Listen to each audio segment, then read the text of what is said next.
Welcome on into today's video where I'm going to be giving you one common mistake for every single entry fragger in Rainbow Six Siege. I will be selecting the most commonly well-known entry fraggers, ones that people go to when they look for an entry fragger, so I can help you out in that area. If the video does help you out, be sure to drop a like on it and subscribe for more tips and tricks videos just like this one.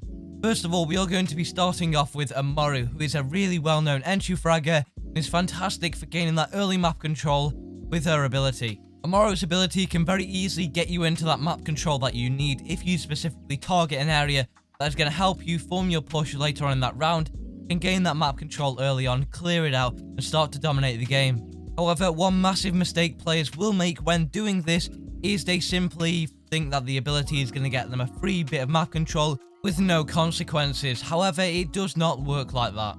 If you are targeting that specific map control, most likely a defender is going to be in that area because it is a bit of high priority map control that a team should have. Therefore, what I would highly recommend you doing when entry fragging with Amaru is set up a drone to drone you in. Locate the window and area that you are going to be going for your map control. Then what I want you to do is set up that drone in the prep phase in the vicinity.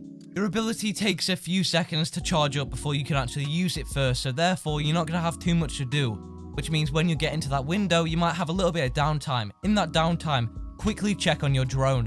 When you check on this drone, give it a quick flick. It only needs to be a few seconds, and then go ahead and clear yourself in. It is 10 times better spending the extra few seconds droning yourself in, it has to be very briefly, than going in and dying straight away, wasting all that utility and operator that you do have. Next up is going to be Zofia, who is a commonly well-known entry fragger and overall is a very fantastic operator for pulling those kills out in the game. She has a very strong loadout with her AR, however the ability is also really quite strong, but is often used incorrectly when entry fragging. The mistake a lot of you will make is being too careful with your concussions. There are potentially two mistakes with this one. The first one is that you don't know that you can use the concussion mines with Zofia to clear rooms. What they do is if you fire a concussion into a room, and if it detonates straight away, that means there is a player in there and you have just concussed them. However, if it takes around about 3 to 5 seconds to detonate, there is no player in there and it will detonate after that time. Which means the best use you can get out of them when entry fragging is to clear rooms with it by shooting them in there, seeing if there's anyone in, if it detonates straight away or not, and moving on forward. However, if you know this, you might get way too careful with them and save them for the right opportunity, but quite frankly, there is no right opportunity. You're not really going to know whether someone is in a room or not. Therefore, if you use your concussion and there's no one in that room, that isn't a bad use of your utility, it's a great use because you've cleared that room and it allows you to move on forward a lot quicker. Don't highly prioritize these concussion mines, use them when you feel the need to use them. There's no right opportunity for them, use them when they're really needed.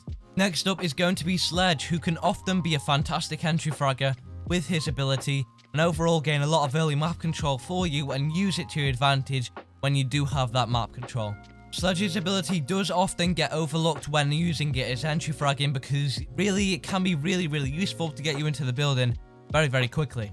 A mistake I do see players making when entry fragging with Sledge is often they will try to take the map control, which is great, and then when they've got that map control, they'll then start putting their ability to use using the map control that they've gained as an entry fragger for that vertical play, which is great and that is a fantastic way to use Sledge. However, you are making a big mistake in the first part of it when you are going to be entering the building. Sledge's ability allows you to get through walls very quickly, which is why I would highly recommend you using it to your advantage. This means that you can use Sledge's ability, which does have a lot of uses to it, to get yourself in very quickly, whether you need to get through a wall, make a little rotation with your hammer, or you need to guide your teammates through.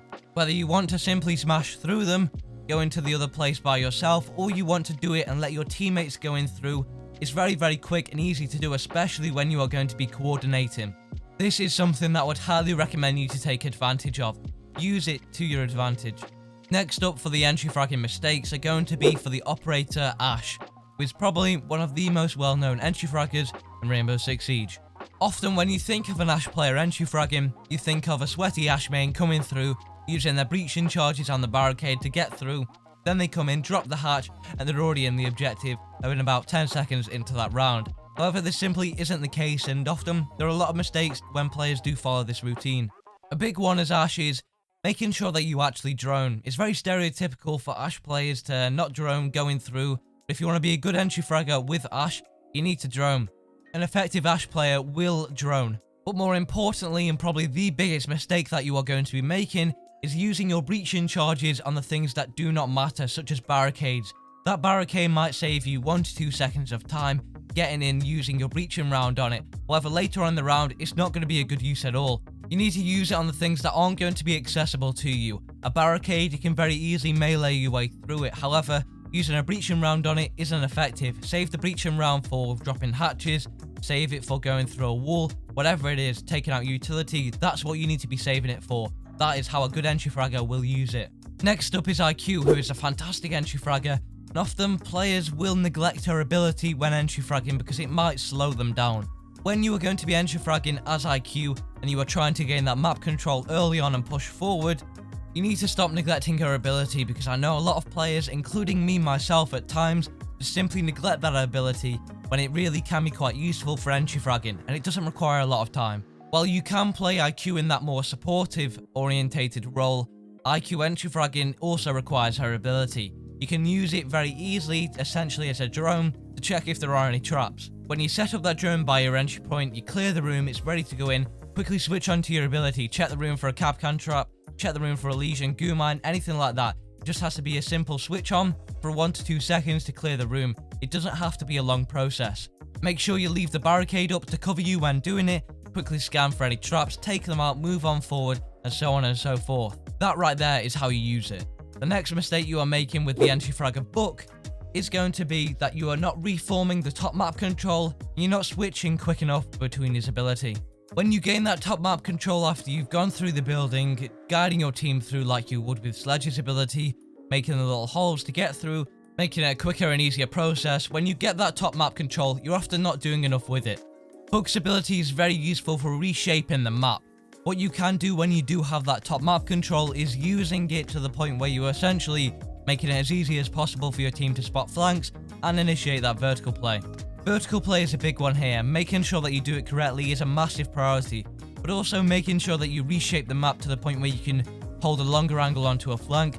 Those type of things that you can do to reform the top map control are going to be really useful. Make sure you're doing this, as well as switching between his ability quick. You need to get used to switching between his shotgun and his AR, because you never know when you might need it. The next mistake is going to be for the entry fragger Iona, and often you're not using Iona's ability to your entry fragging potential and not using it with a coordinating team. If you can get a team to coordinate with Iona's ability to entry frag, gain the early map control, it's going to be a very, very smooth process.